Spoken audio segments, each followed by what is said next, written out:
an early issue, in fact, the first issue of New Age Patriot. I don't know if we can get a close-up on this or not. As you do, we can, I can kind of explain what this is about. Okay.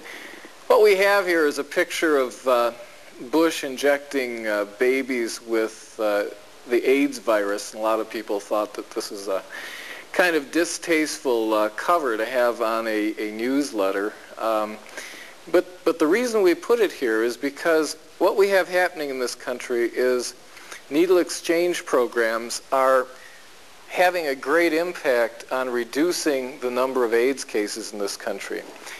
And this has been shown and it's been talked about in my first issue. This came out in 1989. Now here it is 2 years later, and finally Yale Medical School and a couple of other places have finally come to the conclusion that yes, AIDS prevents women and IV drug users and the babies that are spawned from those relationships from ending up with AIDS. And as distasteful as this cover may seem, I am here to tell you that I think what is really distasteful is that we have an administration in Washington that is willing to let innocent, usually lower socioeconomic babies and women and men die of AIDS needlessly because they are not willing to enforce a needle exchange program.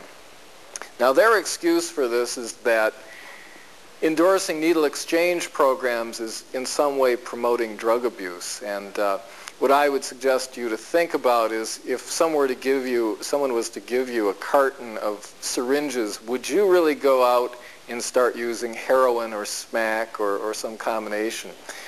I don't think that's going to happen.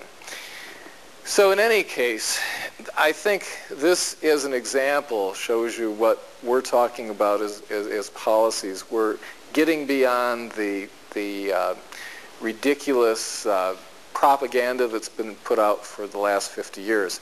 And that kind of brings us to the hash bash in Ann Arbor.